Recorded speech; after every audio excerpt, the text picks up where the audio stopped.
la culture relationnelle, transactionnelle en islam. ضوابط المعاملات في l'islam. Nous avons déjà dit plusieurs fois que notre chère religion, elle apporte à l'humanité tout entière trois grandes orientations essentielles. La première, c'est l'orientation liée à Tawhid, la relation verticale. La deuxième orientation, celle qui nous permet de savoir gérer nos situations, gérer notre relation avec Allah subhanahu wa ta'ala et notre relation avec les autres.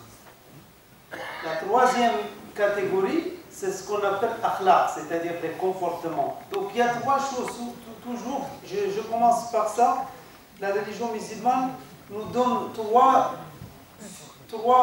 en fait, catégories d'orientation très importantes. La première catégorie répond à la question qui suis-je? العقيدة كي سويش من أنا من أنت مؤمن ولا مش مؤمن مسلم ولا مش مسلم ça c'est العقيدة.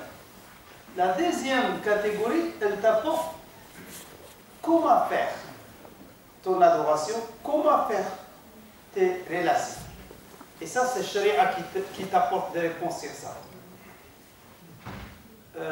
En fait plutôt que faire, qu'est-ce que je peux faire? Sharia t'apporte qu'est-ce que je peux faire. Est-ce que c'est légitime? Est-ce que ce n'est pas légitime? Est-ce que c'est licite? Est-ce que ce n'est pas licite? Sharia, la notion de Sharia répond à ça. ما هو الحلال وما هو الحرام ما هو المندوب ما هو غير المندوب هذا تجيب عليه الشريعة. Et la troisième catégorie, c'est-à-dire l'akhlaq, répond à la question comment dans quel esprit je peux le faire. C'est-à-dire de façon éthique, de façon honnête, etc. Donc, في الإسلام هناك ثلاث مرتكزات أساسية. المرتكز الأول هو العقيدة، المرتكز الثاني هو الشريعة، المرتكز الثالث هو الأخلاق. وحتى نكون واقعيين، الأخلاق هي الأولى. لأن الرسول صلى الله عليه وسلم قال إنما بعثت لأتمم مكارم الأخلاق. لكن الأخلاق تتوطد وتتكرس بالعقيدة، تتغذى تعتمد على العقيدة. والشريعة تمكننا من معرفة الحق والعدل. Toujours, il faut garder à l'esprit que notre religion nous apporte des réponses sur ces trois catégories. Qui suis-je? Que faire? Comment faire? C'est clair. Maintenant, aujourd'hui, Inch'Allah, on va parler sur les éléments techniques ou directs qui permettent de faire en sorte que la culture relationnelle en islam soit la culture relationnelle de ceux qui se considèrent comme musulmans soit conforme avec le principe que le prophète sallallahu alayhi wa sallam nous a indiqué. Le premier élément, قاعدة الأولى هي استحضار المسؤولية. J'aimerais bien garder ça. Premier élément très important pour comprendre ce qui encadre la culture relationnelle en islam, y compris la culture transactionnelle. Le premier élément, c'est le principe de responsabilité. معناها واحد يستحضر أنه مسؤول أمام الله سبحانه وتعالى. Se sentir responsable. Être homme, c'est être responsable. Être femme aussi adulte, c'est être responsable. Et la notion de responsabilité vient du principe fondamental en religion musulmane qui s'appelle l'istikhlaf. هذا ركن ركين من الفكر الإسلامي. لأن الله سبحانه وتعالى عندما خلق آدم استخلفه، أعطاه المسؤولية واستخلفه. La notion, encore une fois, de l'istikhlaf, qui signifie littéralement lieutenance, est une notion fondamentale de la religion musulmane.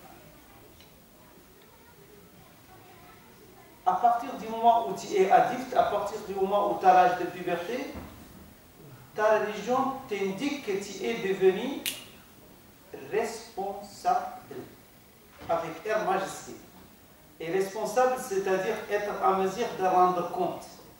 C'est-à-dire, si tu décèdes, tu vas pouvoir répondre aux questions d'Allah subhanahu wa ta'ala. Ce n'est pas seulement donc une responsabilité juridique, mais c'est aussi une responsabilité spirituelle. Et c'est ça qui caractérise justement la religion musulmane. Il y a la responsabilité juridique, et c'est vrai, même du point de vue purement du droit civil, du droit pénal, droit, etc., droit positif, à partir du moment où vous avez 18 ans, vous êtes responsable. C'est-à-dire vous devenez un sujet de droit. Là, je vois devant moi des enfants, ils ne sont pas encore responsables. Mais à partir de l'âge de 18 ans, vous êtes responsable. Responsable, ça veut dire si tu fais une bêtise, on peut te jeter dans la prison. Ça veut dire si tu fais une bêtise, on peut te juger devant un juge et on décide que tu dois être jeté dans la prison, par exemple. C'est ça le sens de la responsabilité juridique ou responsabilité pénale, etc., etc. Mais en islam, il y a une autre responsabilité, celle que l'on appelle la responsabilité spirituelle. Ça veut dire que même si on ne te punit pas, si tu es malin et tu n'as pu contourner les lois, bah, sache qu'avec Allah, tu ne peux pas contourner les lois. Le jour du jugement dernier, tu ne peux pas contourner parce qu'il sait ce qui est dans ton cœur et il sait ce que tes mains ont fait.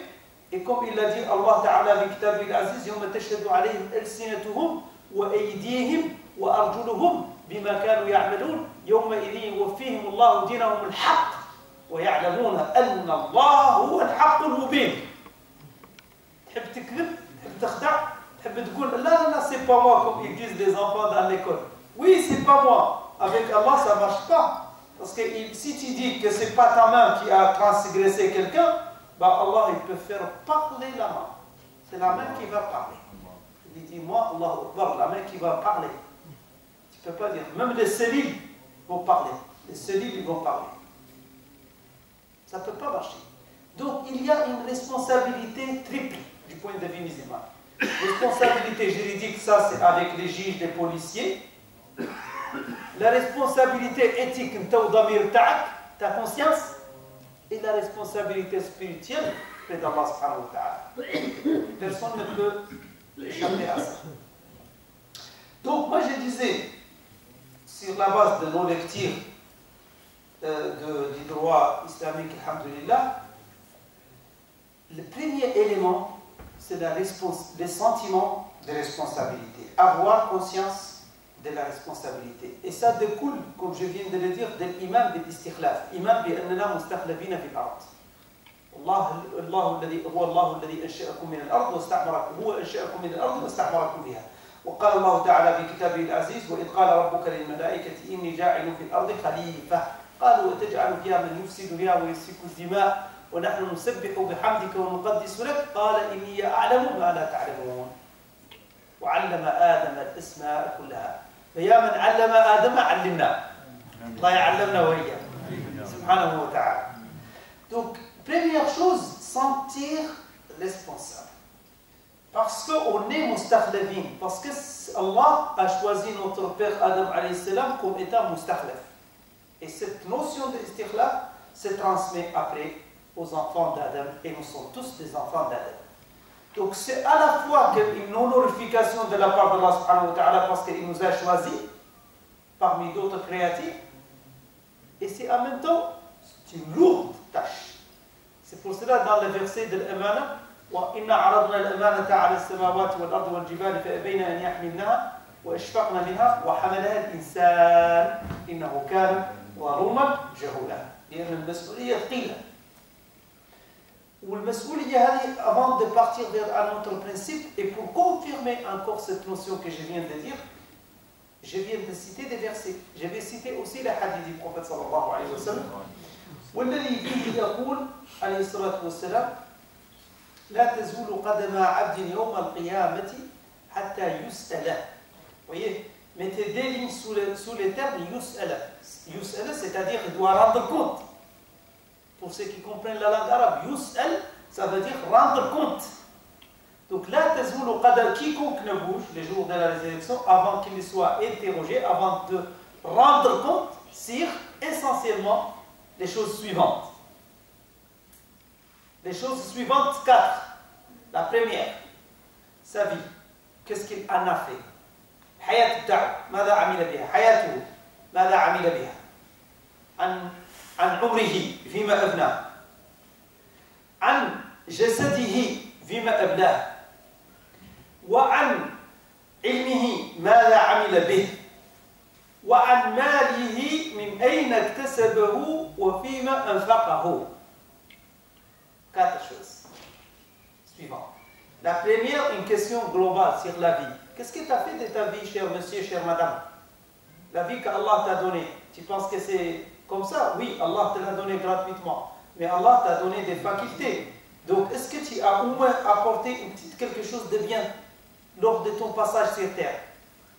Ton passage sur terre, il faut au moins apporter, chacun selon ses aptitudes, chacun selon ses capacités, et subhanallah, chacun a une importance sur cet univers.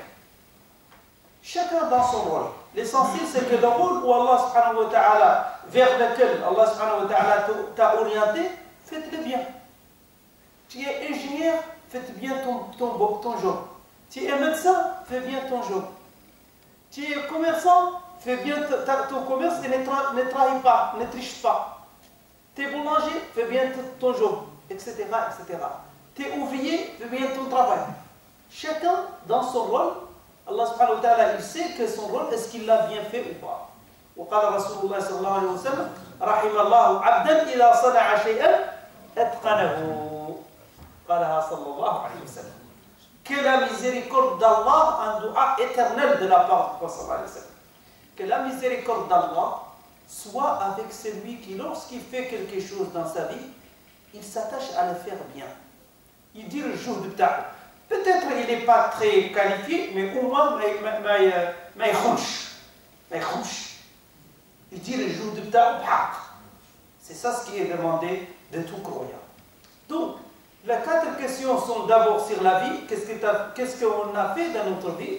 La deuxième question sur notre corps, qu'est-ce qu'on a fait de notre corps, de notre jeunesse surtout, aussi de notre corps, parce que le hadith dit jismihi, est-ce qu'il a utilisé son énergie dans des choses utiles ou il a utilisé son énergie dans des choses futiles. La troisième question sur les savoirs. Si tu as un savoir, est-ce que tu l'as distribué, est-ce que tu l'as partagé, est-ce que tu as tiré des leçons de ton savoir ou pas? Et la quatrième question, c'est sur ton argent, ta richesse, ton bien. Comment tu l'as acquis et comment tu l'as dépensé? Voilà, donc c'est une véritable responsabilité. Comment tu as acquis bien tes richesses, tes biens, et comment tu l'as dépensé. Est-ce que tu as cherché les halal dans ton processus d'acquisition ou bien tu t'en fiches complètement? Celui qui est croyant ne doit pas s'en ficher complètement. Il doit chercher à faire, d'acquérir les biens à travers les voies légitimes. Les voies que l'on appelle conformes, légitimes. الطرق الحلال، الكسب الحلال. وملعون وغير مستجاب الدعوة الإنسان الذي لا يتحرى الحلال. وهذا جاء في حديث رسول الله صلى الله عليه وسلم المشهور الذي قال فيه تحدث فيه عن الرجل يطيل السفر أشعث أغبر ومطعمه حرام ومشربه حرام وغذي وملبسه حرام وغذي بالحرام يمد يديه إلى السماء يا رب يا رب يا رب. هو في الحالة هذه مطعمه حرام ومشربه حرام وملبسه حرام وغذي بالحرام، فأنى يستجاب له؟ Le prophète sallallahu alayhi wa sallam nous parle d'un cas d'une personne qui fait de longs voyages. Et vous savez que normalement les longs voyages sont... Un voyage c'est normalement propice à l'acceptation des doigts.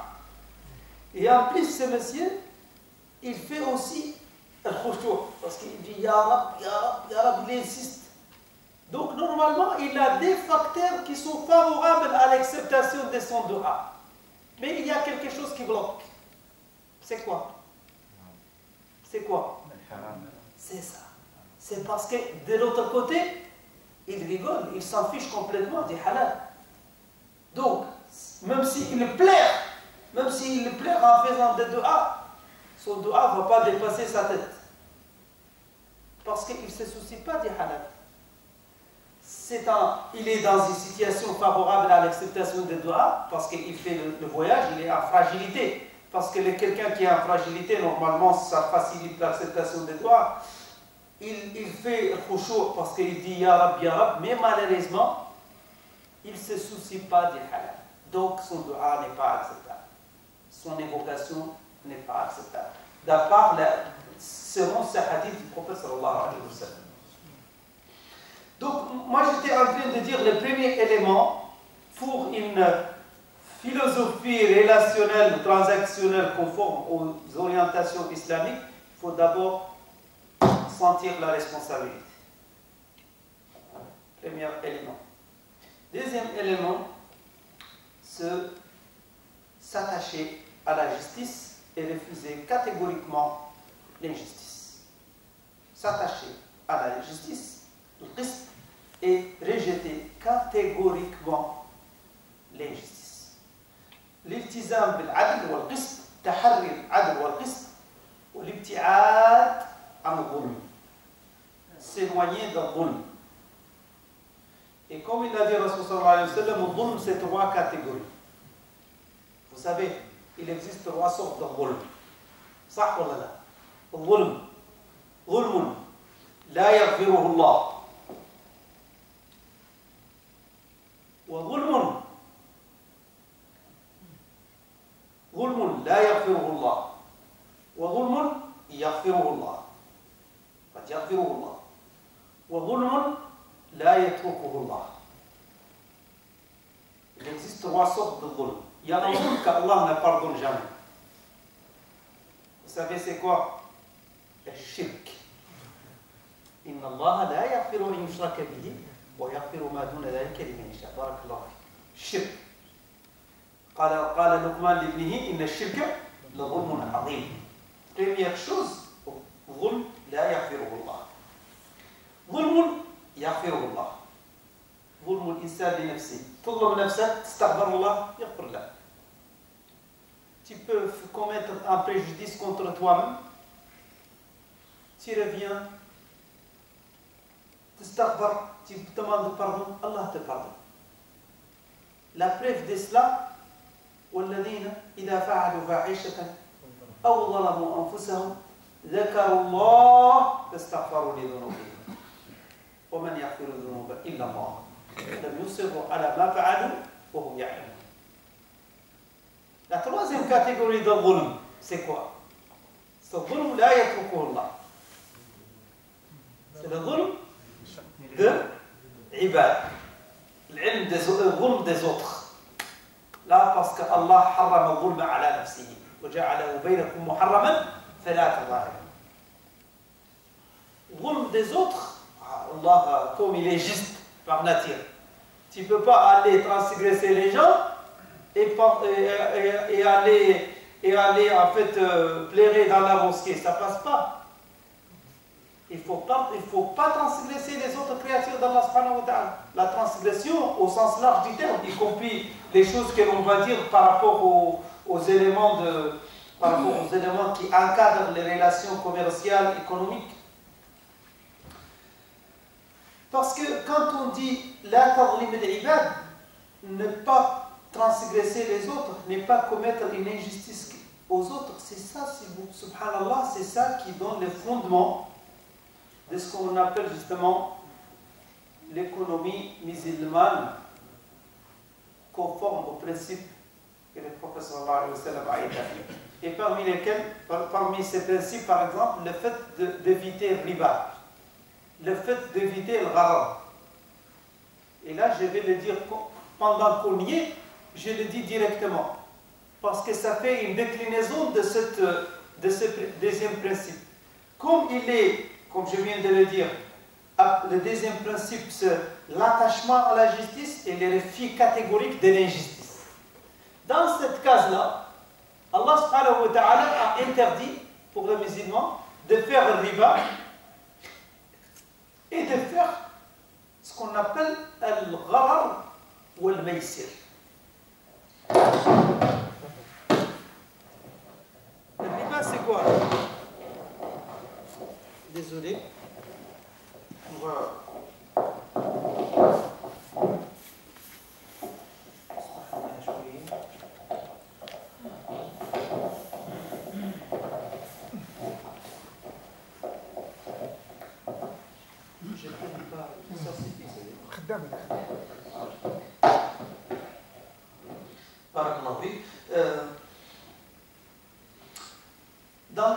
Dans cette deuxième catégorie que je viens de dire, à savoir l'interdiction de l'injustice, on trouve parmi les déclinaisons de ce principe-là le fait que tout musulman doit éviter le gharar dans les transactions économiques et commerciales. معناها المسلم اللي حاب تكون العلاقة مع الله سبحانه وتعالى رجله العلاقة لازم تكون العلاقة مع خلق الله مع عباد الله رجلية كما نقولوا. ورجلية معناها la transaction économique et commerciale par exemple parce qu'on parle du sujet relationnel, il ne faut pas qu'il y ait ni le gharar, comme il disait l'imam Averroès Ibn Rushd, il disait il faut au moins éviter des choses dans les transactions économiques et commerciales. Éviter le gharar et éviter le riba. Moi, je vais commencer par le gharar parce que dans 66% des cas, il y a plus de présence de gharar que de riba. Riba, c'est plutôt dans les cas comme, bancaires, etc. Mais le gharar, ça peut exister même dans une opération que moi j'ai fait avec vous pour une vente d'une voiture ou autre. Le gharar, ça peut exister dans toute opération. Pour ça, c'est très important de l'éviter. Qu'est-ce que c'est le gharar? ولماذا نهى رسول الله صلى الله عليه وسلم عن الغرر؟ نهى رسول الله صلى الله عليه وسلم عن بيع الغرر. والغرر, la notion de gharar, G-H-A-R-A-R, ça signifie quoi? Ça signifie qu'il y a un élément aléatoire dans les transactions. Il y a quelque chose qui est flou. Il y a quelque chose qui induit les autres en erreur. Et surtout, en ce qui concerne le prix de la chose, il faut qu'il soit transparent. Les caractéristiques de la chose à vendre, il faut qu'elles soient transparentes. Et s'il y a un délai de livraison, il faut préciser c'est quel délai de livraison. Et s'il y a un lieu de livraison, il faut préciser le lieu de livraison. En gros, la notion de gharar, ce qu'elle nous dit, c'est pour que le musulman, quand il fait une opération, vente, achat, etc., il doit s'attacher à ce que les choses soient claires. Qu'il n'y ait pas de méconnaissance, qu'il n'y ait pas de flou. Notamment, quand je vous dis, il ne faut pas non plus être obsédé par les détails, mais au moins au niveau des éléments que l'on appelle les éléments constitutifs. Les éléments constitutifs, c'est le prix, les caractéristiques, le lieu de livraison, le délai de livraison, le délai de paiement s'il y a des mensualités, etc. Et j'insiste sur les questions de prix. Parce que, subhanallah, parfois même entre les musulmans, entre des frères, parfois, واحد يقول لك ما راحش نختلفوا، بعت لك السيارة راح نبيع لك السيارة بالبلاد ولا راح نبيع لك دار بالبلاد. ويتفقوا على حاجة كلهم يقول للآخر موافق وهما ما حدوش السعر لأنه كل واحد يريد يستحي شوية ما يحبش يصرح وفي النهاية يختلفوا لأن كل واحد راح يفسرها بالتفسير اللي يخدمه اللي يأرانجي. Et ça, ce n'est pas bien. Il faut dès le départ que les choses soient claires. ما تخليهاش غامضة. Il ne faut pas laisser une opération dans le flou, même avec ton père ou avec ton fils ou avec ton frère, etc. Il y a beaucoup de cas malheureusement comme ça, des gens qui commencent une opération et qui ne précisent pas les choses. D'ailleurs, pourquoi l'islam a interdit al-gharar, cette ambiguïté, c'est pour qu'il n'y ait pas de conflit a posteriori, pour qu'il n'y ait pas de malentendu après. C'est pour ça que je tiens à préciser que toute opération de vente en islam doit répondre à 7 conditions. La première condition, il faut déjà que la chose à vendre soit halal, licite et vénale. quelque chose d'illicite et vénal. Deuxième chose, il faut que la chose à vendre soit la propriété du vendeur. Parce que tu n'as pas le droit de vendre quelque chose qui ne t'appartient pas.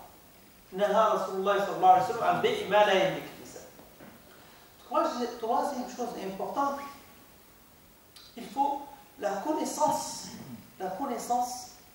de la chose à vendre. Il faut exprimer quelles sont ses caractéristiques. Il faut déterminer, si par exemple tu veux vendre une voiture, il faut déterminer sa marque, déterminer l'année, etc., etc. Il faut déterminer les éléments essentiels. Il ne faut pas les cacher. Le fait de les cacher, ça veut dire que vous ne suivez pas en fait les indications du prophète sallallahu alayhi wa sallam.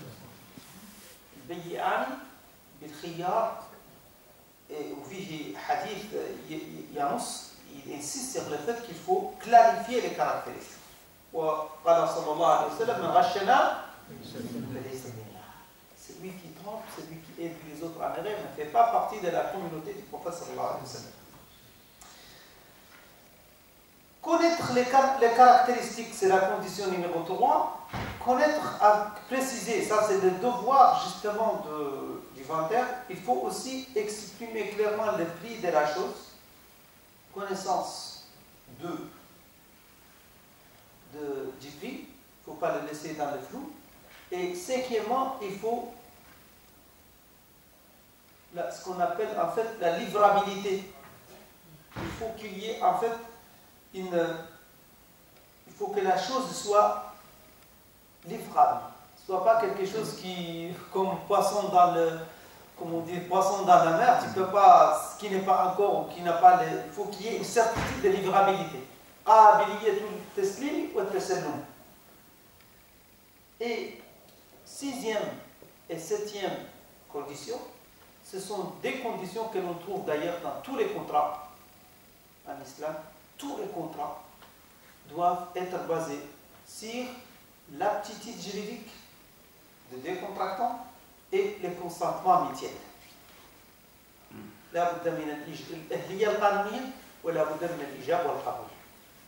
Voyez, donc, moi je suis en train de vous dire, j'ai ouvert une parenthèse, je reviens sur les éléments fondamentaux qui donnent en fait les paradigmes ou les cadres de la logique relationnelle, de la philosophie, de l'économie en islam ou de la pensée économique en islam. J'ai commencé par la notion de l'istiqlal et la responsabilité.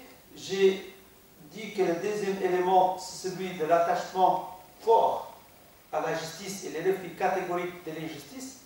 Troisièmement, il faut ce qu'on appelle en fait la construction à la confiance. Il faut contribuer à la construction de confiance. Et la confiance est un mot-clé essentiel dans la vie. Allah subhanahu wa ta'ala, il veut qu'il y ait de confiance entre les gens. Beaucoup de problèmes dans le monde d'aujourd'hui, c'est à cause de l'absence de la confiance. Et la confiance, ça se développe, ça se cultive. Les musulmans sont, en tout cas, de par leur référentiel, de par leur foi, sont appelés à être de contributeurs positifs à la confiance universelle, la confiance entre les gens humains. Beaucoup de gens ont découvert la beauté de l'islam à travers la confiance que le musulman dégage.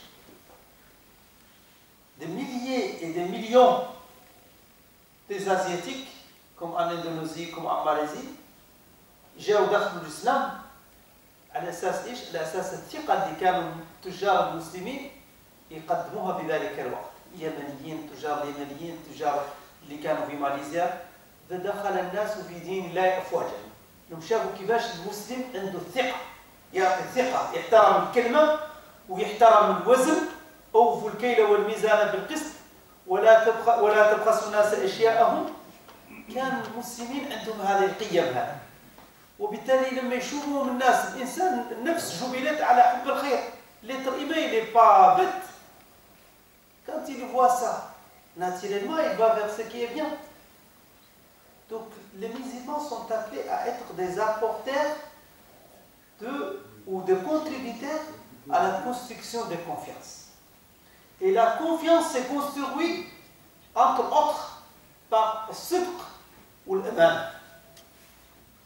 لذلك أمر رسول الله صلى الله عليه وسلم بالصدق والصدق يهدي إلى البر ولا يزال الرجل يصدق ويتحرى الصدق حتى يكتب عند الله صديقا والكذب يدعو إلى الفجور ولا يزال الرجل يكذب ويتحرى الكذب حتى يكتب عند الله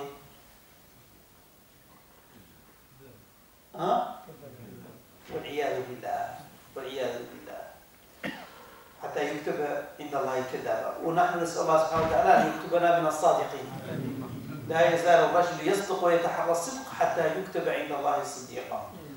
الصدق est un élément fondamental pour la construction des confiances. Un autre élément fondamental pour la construction des confiances, c'est l'honnêteté. تأدية الأمانات. وكما قال رسول الله صلى الله عليه وسلم أدي الأمانة إلى من ائتمنك ولا تخن من خانك. Pour qu'il y ait de confiance, il faut qu'il y ait en fait cet esprit d'honnêteté et cet esprit de ne pas trahir. Pas trahir sa parole, honorer ses engagements, rendre les dépôts à ceux qui nous ont confié, par exemple, des dépôts, les rendre à leurs ayants droit. يا أيها الذين آمنوا إن الله يأمركم أن تؤدوا الأمانات إلى أهلها. وفي سورة المائدة يا أيها الذين آمنوا أوفوا بالعقود. Premier verset de Surat al-Maïda. C'est ça qui permet de construire la confiance. Entre autres, bien sûr, il faut bien sûr la fidélité, la loyauté. Ce sont ces principes éthiques qui permettent de consolider les liens. Et cette notion de confiance, elle est fondamentale pour toute économie. Donc, on a, alhamdoulilah, commencé par ces trois principes fondamentaux. Maintenant, je voudrais vous dire concrètement que pour que cela se fait, pour que cela continue, il faut aussi qu'il y ait en fait des contrats concrets. Nous, on a dit qu'il faut être attaché à la justice et réfuter catégoriquement l'injustice. Les jurisconsultes musulmans, ils ont pu, pour faciliter les choses, ils ont conçu ce qu'on appelle des contrats nommés, déjà des contrats élaborés pour permettre à chacun de trouver en fait les cadres qui permettent de faire un contrat conforme avec les principes.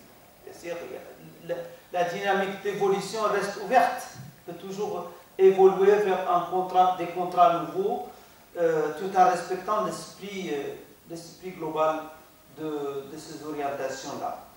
Et donc, aujourd'hui, quand on veut respecter les règles fondamentales des relations commerciales, économiques et commerciales, je disais, il faut d'abord s'attacher à promouvoir le halal et se contenter du halal. Rasulullah sallallahu alayhi wa sallam ya'muruna bil kasbi al halal. Wa qad qala sallallahu alayhi wa sallam khayrul kasbi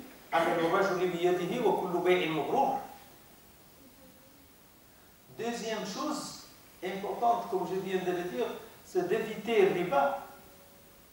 Troisième chose, éviter le haram. Quatrième chose, éviter la spéculation. Et éviter aussi la thésaurisation. Et j'ai expliqué ça, et j'explique aussi comment on peut apporter des alternatives à ça. Donc, première chose, c'est contenter du halal. Et c'est pour ça qu'on dit dans nos doigts, Allahumma kfini bi halalika haramika wa ghnini bi fadlika amman siwak. Se contenter du halal. Ce qui suppose déjà de faire en sorte que son champ d'investissement soit uniquement dans des activités dites licites, légales et licites. Deuxième chose, c'est éviter le riba. Le riba, c'est quoi? Et pourquoi ça a été interdit? Ça a été interdit déjà parce qu'il y a une injustice derrière.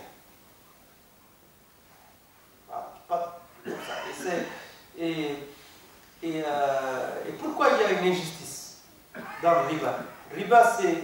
Riba, pour vous faciliter les choses, il existe le riba dans 3 catégories de situations. Le riba, c'est tout surplus pécuniaire exigé de façon contractuelle dans le cadre d'un prêt. Je vais prendre là, au milieu, c'est la grande catégorie. Ou bien dans le cadre des ventes de monnaie à terme, ou dans le cadre du troc déséquilibré. Donc il peut y avoir 3 sortes de riba. Il y a d'abord riba lorsque je te prête de 1000 € et je te dis de me rembourser 1500 €, par exemple. Ça, c'est ce qu'on appelle riba al-nasi'a. Prêter une somme d'argent, dormir sur ses oreillers et attendre les capitales plus des intérêts. Dormir sur ses oreillers, c'est une expression pour dire que le prêteur n'assume pas de risque avec l'emprunteur. Ça veut dire, tu donnes un capital et tu attends ce qu'on te rembourse les capitales plus les intérêts. Ça s'appelle riba al-nasi'a. Pourquoi ça a été interdit? Parce que supposons que celui auquel j'ai emprunté les 1000, il n'a pas pu l'utiliser pour des choses utiles en fait. D'où il va amener les 500? Ok, le 1000 il doit la rembourser parce qu'il l'a consommé. Mais les 500, qu'est-ce qui justifie que je les demande? Voyez-vous? Ok, je t'ai donné 1000, normalement tu me rembourses 1000. C'est ça la justice. Si je te dis tu me rembourses quelque chose de plus, mais oui, j'ai pas de plus. Qu'est-ce qui justifie que je dois amener quelque chose de plus? Et c'est pour ça que le Coran, la tadlimuna wa la tudlamuna. Falakum ru'usu amwalikum, la tadlimuna wa la tudlamuna. Si vous prêtez un capital, vous aurez le droit de demander votre capital initialement prêté sans plus ni moins, ni plus ni moins. Il y en a qui peuvent te dire oui, c'est parce qu'il y a l'inflation, parce que le 1000 que je viens de le donner maintenant, ce n'est plus le 1000 que je vais le recevoir plus tard, etc. etc. Mais c'est un faux argument. Parce qu'il se peut aussi que le 1000 que vous avez donné est devenu plus, au moment où il a recevoir, est devenu plus de valeur qu'auparavant, en cas de déflation ou en cas de... Regardez, l'euro, à un moment donné, ça équivaut à $1,50.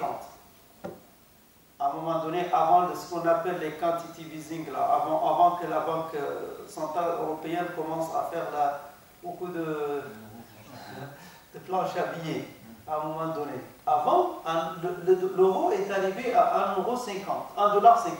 Ça veut dire que si vous avez 1000 €, vous avez 1500 $. Aujourd'hui, si vous avez 1000 €, ça n'arrive même pas à 1118 ou 1115, etc.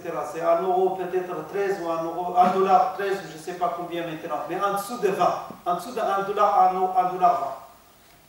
Ça veut dire qu'à l'époque, si vous avez donné 1000 €, les 1000 € vaut plus que les 1000 € d'aujourd'hui. C'est vrai. Donc certains peuvent aussi, l'inverse aussi peut se produire. C'est-à-dire qu'il se peut que les 1000 € aussi que vous avez prêté est devenu plus. Mais dans les deux cas, islamiquement parlant, vous n'avez pas le droit de demander plus que la somme, comment on dit, nominalement que vous avez prêté. Vous avez prêté 1000, on vous rembourse 1000. Sauf dans certaines situations très, très délicates de ce qu'on appelle el-kesab, dans une dévaluation énorme de la monnaie, de telle sorte que la monnaie a perdu complètement sa valeur. Là, on passe à ce qu'on appelle l'équivalent en valeur. Supposons que, par exemple, le dinar algérien, la qadarallah, par exemple, a perdu énormément de sa valeur. De telle sorte que 10 000 dinars est devenu véritablement, a perdu plus de 33% de sa valeur. S'il y a une perte énorme, là oui, les deux personnes peuvent s'arranger pour donner l'équivalent. Mais dans les situations normales, une petite déprime ou une dévaluation raisonnée, etc., les consensus de tous les savants, des consensus même appuyés sur l'Académie internationale de fiqh, qui est l'instance la plus importante dans le monde musulman, c'est de dire la somme que l'on a prêtée, qu'on a le droit la somme que l'on a prêtée, au moment d'un remboursement, on donne la même somme. Ni plus, ni moins. 1000 dinars algériens, tu m'as prêté, je te rembourse 1000 dinars algériens. Tu m'as donné 1000 francs CFA, je te donne 1000 francs CFA. Etc. 1000 dirhams, je te donne 1000 dirhams. 1000 dinars tunisiens, je te donne 1000 dinars tunisiens. Pile poil, ni plus ni moins. Bien. Tout surplus exigé contractuellement dans le cadre d'un prêt de ce genre, que ce soit entre particuliers ou entre individus et une institution comme une banque, ça s'appelle de l'intérêt et d'après les savants musulmans, c'est considéré comme riba. Mais cela ne veut pas dire qu'on bloque la situation. Cela veut dire qu'on peut trouver d'autres solutions. Ce n'est pas parce qu'on vous a dit qu'on ne peut pas faire des intérêts en plus que la machine se bloque. Non. Ça veut dire qu'Allah nous oriente vers d'autres solutions possibles. Parce que si toi tu viens voir une institution bancaire ou une institution de financement pour une somme d'argent, les choses sont claires. Soit tu vas le consommer, soit tu vas l'investir. Ça, voilà. Soit tu soit investir. Ok. Maintenant, si tu veux l'utiliser pour une consommation, on va te dire, ok, du point de vue islamique, on va te dire, oui, c'est nous qu'on va l'acheter pour toi. Et après, on va te le revendre. Comme ça, on évite le riba. C'est-à-dire, vous avez besoin d'un appartement. La banque islamique, par exemple, elle va vous dire, moi, j'achète l'appartement. Il devient ma propriété parce que, comme je vous l'ai dit tout à l'heure, islamiquement, je n'ai pas le droit de vendre quelque chose que je ne possède pas. Ça, vous vous souvenez de cette condition que j'ai évoquée là? Donc, vous vous souvenez de cette condition? J'ai dit dans cette condition première, avoir la propriété. لأن الرسول نهى عن بيع ما لا يملك. ما تقدرش تبيع حاجة مازال ما دخلت الملكية بتاعك. Donc, première chose, la banque va l'acheter, la banque dite islamique ou dite participative, elle va l'acheter. Et après, ou Técharoukiya, banque Técharoukiya, j'aime beaucoup cette appellation, une banque participative, elle va acheter les biens et après elle va vous les revendre. Bien sûr, quand elle est devenue propriétaire, au moment où elle va vous les revendre, elle a le droit de négocier avec vous.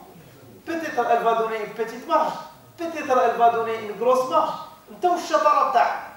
Peut-être tu vas être quelqu'un qui est solvable, qui est réglo, qui est un client depuis des années.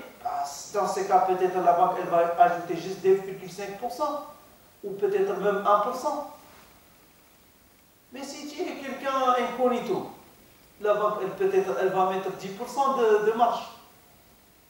Mais de toutes les façons, c'est son bien. L'appartement, il est devenu son propriété. Même si حاجة تسبيح إذا يحب يقول لك صاحب التاجر هو راح يدير الربح بتاعه. يمكن يدير واحد ربح خفيف لشخص ويمكن يدير ربح كبير لشخص آخر. المهم أن يتم التراضي. إنما ينعقد البيع بالتراضي. Donc de toutes les façons, je reviens à ma situation que je viens à la situation que je viens de préciser, que étant donné que le prêt à intérêt de façon classique qui consiste à donner de la monnaie et recevoir de la monnaie plus des intérêts ne marche pas du point de vue islamique, on a pu trouver trois solutions. On a pu trouver trois solutions pour remplacer le crédit classique. Quelles sont ces trois solutions? La première solution, c'est une solution comme je viens juste de l'expliquer, à savoir une solution de vente et revente. Une solution que l'on appelle une solution que l'on appelle une logique d'échange, une logique mu'awadat, une logique win-win en anglais. C'est-à-dire une logique où moi, financier, j'achète quelque chose et j'essaie de gagner avec toi, mais je gagne avec toi tout en respectant des principes. مش حرام اني نحاول نربح معك صح ولا لا؟ يجوز نربح معك. وين المشكل؟ كاين بعض الناس عندهم ان بتي بو موفيز فوا يقول لك وعلاش البنكه الاسلاميه تريد تربح؟ حابها تخسر؟ مش ممكن. سي با يمونسكي سي با في سبيل الله. سي ان بنكه اسلاميه حابه الحلال زي ما انت حاب الحلال هم تربح. هي اذا هم تربح حقها بس هم تربح بطريقه شرعيه. faut pas se tromper. Derrière elle, il y a مسلمين زيك داروا الفلوس بتاعهم حابين يكسبوا الحلال. ما حابينش عارفين هم الوقت اللي يديروا الصدقه يديروها. ما ينتظروش انت تقول لهم في سبيل الله، هم يعرفوا كيفاش يديروا الصدقه، يقدروا يديروا الصدقه في بلاد اخرى في مكان اخر، بس هم خلوا الملايين. دونك سيتي ان افير سيريوز. داروا الملايين شان يستثمروها وحابين يربحوا معاك. ما يقدروش يعطوك الفلوس فابور باطل. كاينه هذه يمكن نتصوروها، يمكن سي بوسيبل، مي هذه il faut chercher في سبيل الله، il faut chercher في وقف. Il faut trouver un waqf. Il faut que ces jeunes viennent du bois créer un waqf. Pour une mosquée, créer un waqf. Comme ça, on peut distribuer de l'argent. Mais une banque, une institution, c'est fait par des investisseurs qui cherchent l'halal, qui cherchent des façons. Donc, عندهم حلول ثلاثة. Trois solutions. Soit elle va te dire oui, je fais le win-win avec toi, gagnant, j'achète et je te les vends. Soit je vais faire autre chose. J'achète et je reloue à toi. Mais je reloue à toi avec une option peut-être d'acquisition plus tard. Ce qu'on appelle comme une sorte de leasing. Et troisième solution, en fait là c'est toujours dans la même case, parce que l'achat et la revente, et l'achat et la location avec option d'achat, ça reste toujours dans la même catégorie d'échange. Le coût de mu'awadat. La deuxième solution possible, on l'appelle le coût de musharakat. Dans ce cas, je ne suis pas dans une logique d'achat de vente, mais je suis plutôt dans une logique partenariale. Ça veut dire quoi? Ça veut dire que dans ces cas, la banque dite participative, elle va faire quoi? Elle va être comme copropriétaire avec vous. Vous avez besoin, par exemple, d'acquisition d'un appartement qui coûte 300 000. La banque, elle va être copropriétaire avec vous à raison, disons, de 70% ou 80%. Vous apportez les 30% qui manquent. Donc, dans ces cas, la banque n'a pas acheté au départ, vous avez acheté ensemble. Dans le premier cas, la banque, elle est ومن بعد تبيع لك صح. Ici dans le deuxième cas عقود الشركات، دونك لهذا انا قلت لكم من قبل كل حاجه مرتبطه بالعقد اللي راح تاخذه. انا je suis par exemple dans le banquier, j'ai un tiroir avec des contrats. Si je tire les contrats de المرابحه que l'on appelle achat et revente، لازم انا نشتري ومن بعد نبيع لك. بس si je tire les tiroirs et je prends les contrats de Musharakat Mutanaqisa par exemple, dans ce cas, on va acheter ensemble. Tu apportes l'apport, j'apporte mon apport, on achète ensemble, l'appartement il devient notre propriété ensemble, juridiquement parlant, et graduellement je vous revends mes parts. Parce que ce n'est pas mon intérêt à moi de rester copropriétaire. Donc c'est toi qui vas devenir client propriétaire, donc petit à petit, je te revends mes parts. Cette deuxième solution-là, que l'on appelle la solution participative, elle est super. Parce qu'il n'y a pas de doute. La première, parfois, certains musulmans disent oui, c'est la même chose, ça me coûte la même chose, etc. etc. Mais malheureusement, c'est parce qu'ils se précipitent aussi. Ils ne voient pas la structuration différente. Même si ça coûte la même chose, c'est pas ça qui détermine la licéité ou la non-licéité. Le prix en tant que tel n'est pas un élément qui détermine la licéité ou la non-licéité des choses. Imaginons une canette de bière qui coûte la même chose qu'une canette de jus d'orange. C'est pas parce que c'est le même prix que l'autre va devenir halal. C'est pas pareil. C'est la façon de faire qui détermine.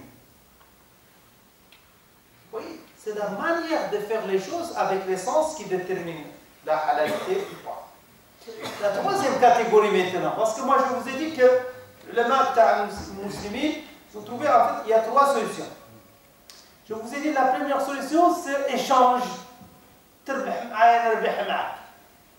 Solution numéro 2, je vous ai dit, on fait du partage. On partage. La solution numéro 3, c'est ce qu'on appelle c'est là où il y a ce qu'on appelle la vraie notion de fi sabilillah.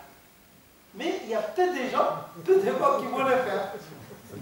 Je l'ai mis en troisième position parce que pratiquement, c'est rare que tu trouves une institution qui va te donner pardon, voilà, prends et tu m'as remboursé justement le capital. Oui, comment elle va payer ses employés? Comment elle va payer l'électricité? Comment elle va acheter les ordinateurs, les logiciels, les applications, les technologies d'information, plein de dépenses. Comme ça, vis-à-vis-là, ça ne marche pas.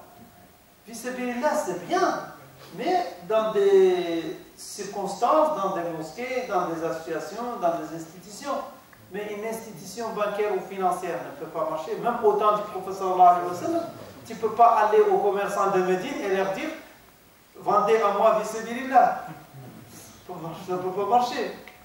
Les commerces, c'est les commerces. Donc, alhamdoulilah, les choses sont claires. On a dit le crédit à intérêt est illicite, mais les solutions alternatives existent. Une solution échange, une solution participative et une solution bienfaisance et solidarité. هذه الحلول الثلاثة الموجودة اللي تسمح بالحلال. Donc, je reviens en fait au principe global que j'ai évoqué, comme ça je vais vous donner la parole aussi pour des questions.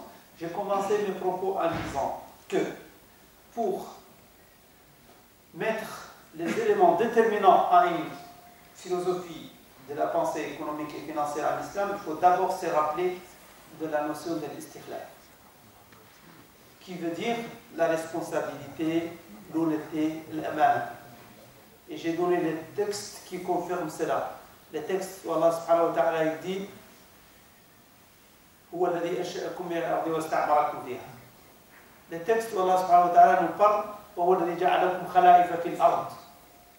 Les textes dans lesquels Allah subhanahu wa ta'ala nous informe sur خلاف ابن آدم مستخلف في الأرض وإذ قال ربك للملائكة إني جاعل في الأرض خليفة. Et je vous ai parlé aussi de la notion de l'amana dans le texte de إنا عرضنا الأمانة على السماوات والأرض والجبال فأبين أن يحملنها وأشفقن منها وحملها الإنسان إنه كان ظلوما جهولا. Donc premier élément c'était ça, l'istiqlal, et qui entre autres non seulement ça confirme le principe de responsabilité fondamentale, mais ça confirme aussi l'appel à l'optimisation et l'appel à être contributeur à l'amélioration du sort de l'humanité. Être animé par cette volonté de contribuer positivement au sort de l'humanité. Deuxième chose, je vous ai dit en fait l'attachement à la justice et le refus catégorique de l'injustice. Et on a parlé de trois sortes de dhulm. Dhulmun la yaghfirullah. Dhulmun yaghfirullah. Dhulmun la yaghfirullah. Et dans ce dhulm alladhi la yaghfirullah, l'injustice qu'Allah ne pardonne jamais, on a dit c'est l'idolâtrie. L'injustice qu'Allah peut pardonner, c'était quoi? On a dit le préjudice à soi-même. Et l'injustice qu'Allah ne laisse pas, c'est l'injustice commise envers les autres créatures d'Allah subhanahu wa ta'ala. Parce qu'il y a il y a des droits des autres. Et dans cette troisième catégorie d'injustice, il y a justement le principe d'interdiction de riba, le principe d'interdiction de rush, de la tromperie, le principe d'interdiction de la spéculation abusive, etc. Les choses que l'on a évoquées. Et en prenant conscience de cela, que les jurisconsultes musulmans ont pu concevoir des contrats qui permettent d'écarter l'injustice, de faire que l'injustice soit à l'écart. C'est pour cela qu'on a pensé qu'on peut remplacer les crédits classiques par des contrats d'achat et de revente, des contrats en quelque sorte de leasing sans intérêt bien sûr et sans qu'il y ait des agios ou des pénalités de retard qui s'accumulent systématiquement, et des contrats participatifs qui permettent de partager les risques de façon équitable. Partager les risques de façon équitable. Et d'ailleurs, la notion du partage équitable des risques est une notion fondamentale et qui est liée justement à ce souci ou cette préoccupation de chercher l'équité. Pourquoi tout cet attachement à la recherche de l'équité? Parce qu'Allah subhanahu wa ta'ala nous explique que le principe fondamental, l'objectif fondamental de la mission même des prophètes, c'est d'établir l'équité et la justice. قال الله تعالى في كتابه العزيز لقد أرسلنا رسولنا بالبينات وأنزلنا معهم الكتاب والميزان ليقوم الناس بالقسط. وقال الله تعالى في كتابه العزيز يا أيها الذين آمنوا كونوا قوامين بالقسط شهداء لله ولو على أنفسكم. وقال الله تعالى في كتابه العزيز لا يجرمنكم شنآن قوم أن صدوكم عن المسجد الحرام أن تعتدوا وتعاونوا على البر والتقوى ولا تعاونوا على الإثم والعدوان واتقوا الله إن الله شديد العقاب. Tout ce texte-là appelle à la justice et l'équité. Même si vous prenez l'ensemble des textes du Coran, vous analysez tout, il y a des principes qui se répètent le plus dans les Corans.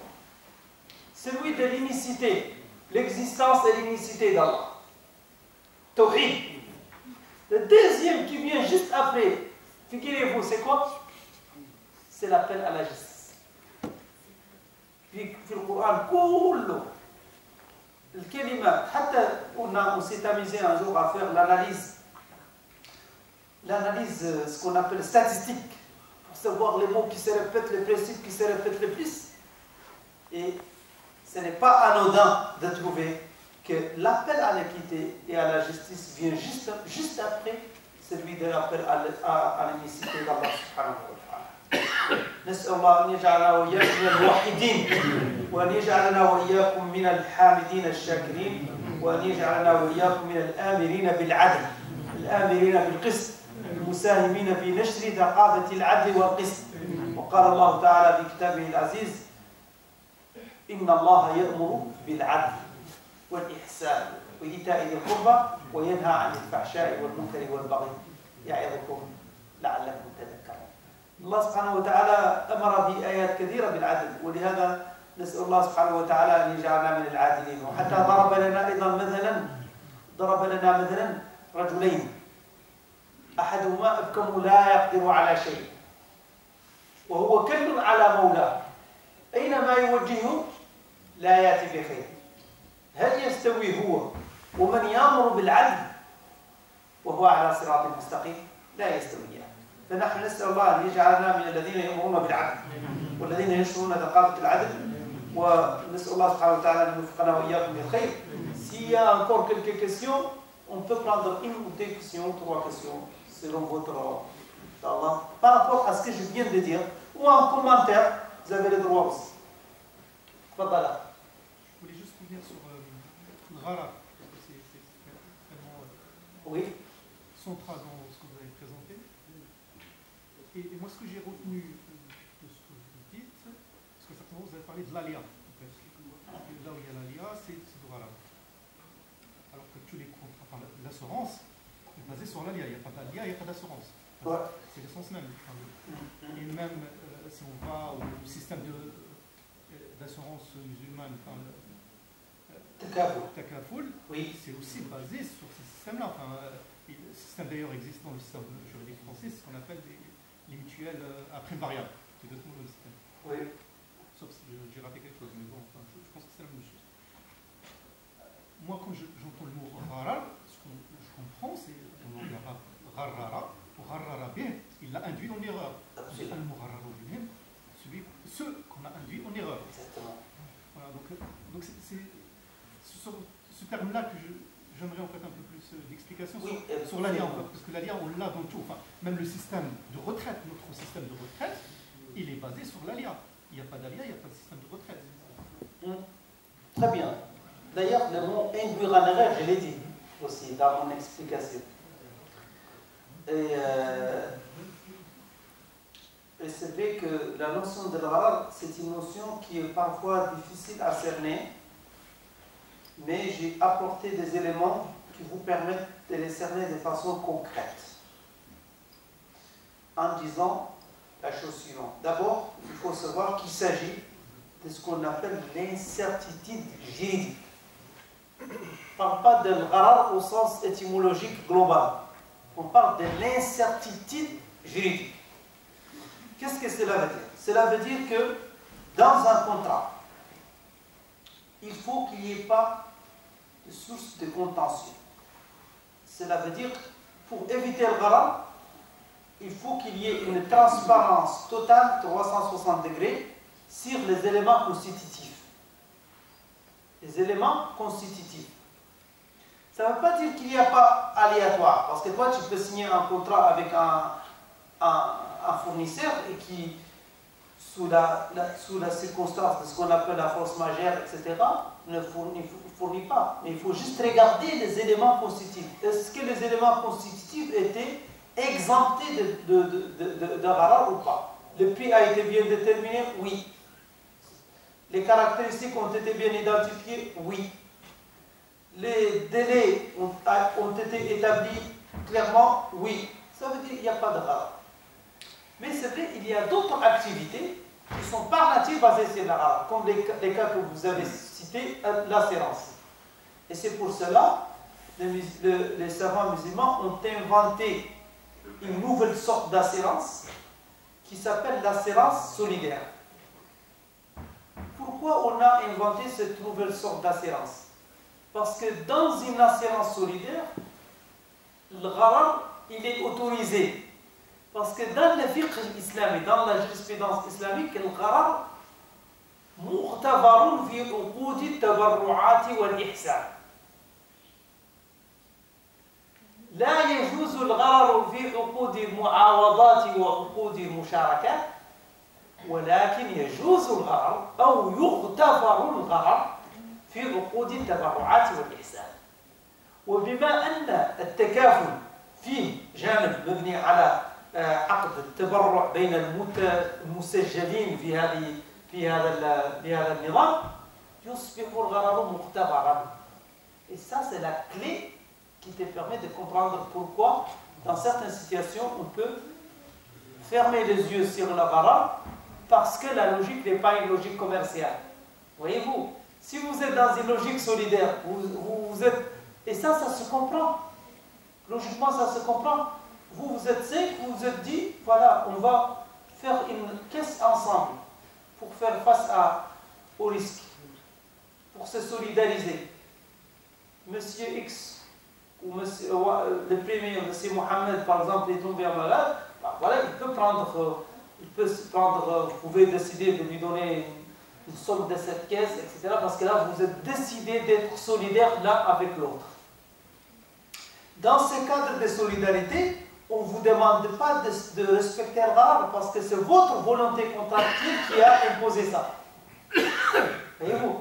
Mais si c'était une relation commerciale entre des parties, les législateurs viennent pour vous dire non, pas de gharar. Il faut qu'il y ait de transparence. Parce que s'il y a gharar, c'est la société qui paye. En fait, ça perturbe la confiance, ça peut aller jusqu'à les contentieux, etc. فهمتني؟ هذا هو. Cette explication est claire. Donc, le système d'assurance islamique est basé sur le principe de tolérer le haram dans les contrats solidaires. Voilà. Par exemple, des fois dans des pays au Maghreb, il y a des commerces, ils reçoivent, admettons, un camion de pneus, il lui dit, il n'a pas encore acheté. Lui, il appelle son collègue pour lui demander s'il le veut. Et il n'a pas parce que s'il achète et il garde, la marchandise, elle ne va pas partir. Donc il prévient l'autre si... est-ce que ça, c'est bon ou pas? Ah oui. La négociation. Très bien. Très bonne question. Ça s'appelle, en fait, il y a un contrat, tu sais, ce sera bien, peut-être on va faire un cours sur les contrats, les différents contrats. Parce que là, ça s'appelle, il y a un contrat qui existait au temps du professeur alayhi wa sallam, et puis lors, ça existe toujours, ça s'appelle contrat salam. Aqd salam. Aqd salam, ça veut dire que tu n'as pas encore la marchandise. Mais tu vas donner un engagement de vendre quelque chose suivant des caractéristiques précises. Tu vois?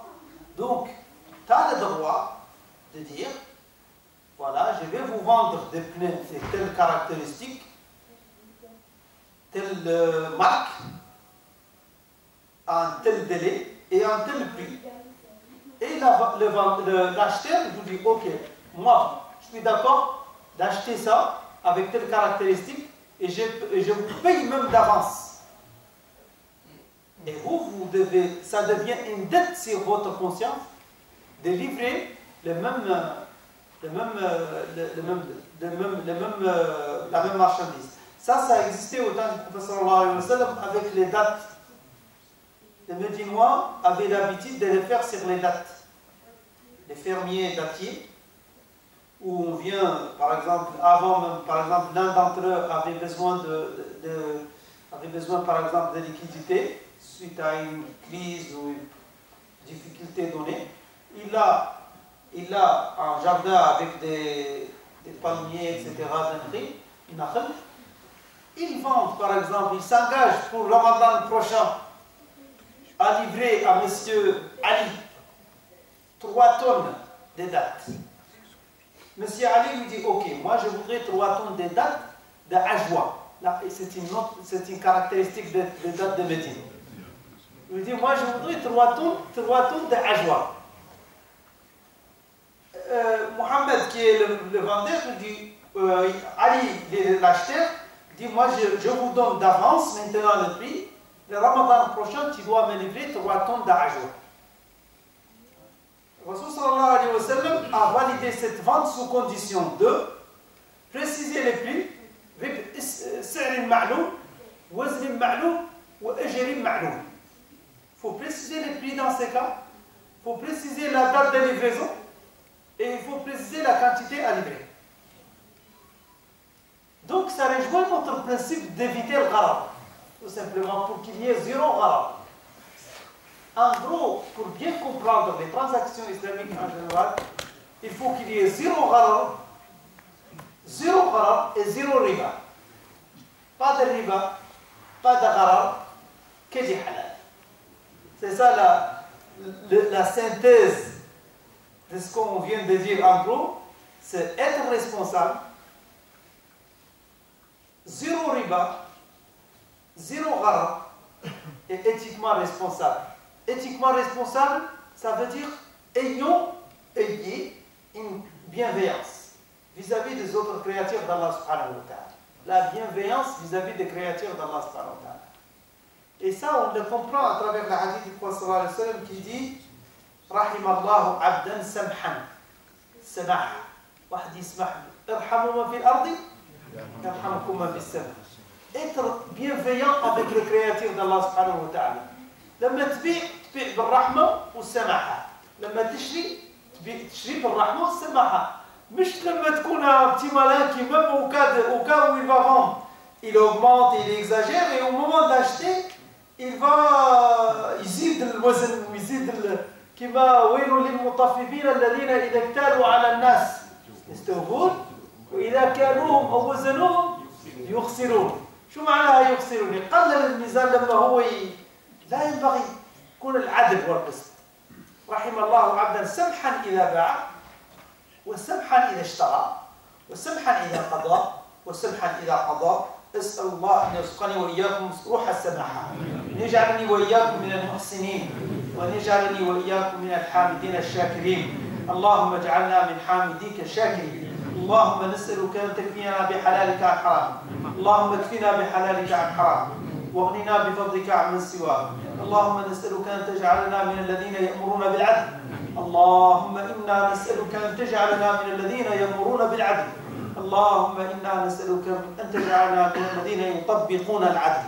اللهم يا أرحم الراحمين لا تدع فينا ذنبا، لا تدع فينا مريضا إلا شفيته، ولا تدع لنا هما إلا فرجته، ولا مريضا إلا شفيته، ولا حاجة من حوائج الدنيا والآخرة لك فيها رضا ولنا فيها صلاح إلا قضيتها.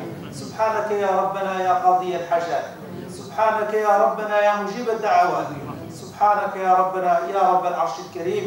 سبحانك لا إله إلا أنت إنا كنا من الظالمين. اللهم اغفر ذنوبنا وإسرافنا في أمرنا وثبت أقدامنا وانصرنا على القوم الكافرين. ربنا آتنا في الدنيا حسنة وفي الآخرة حسنة وقنا عذاب النار. سبحان ربك رب العزة عما يصفون وسلام على المرسلين والحمد لله رب العالمين.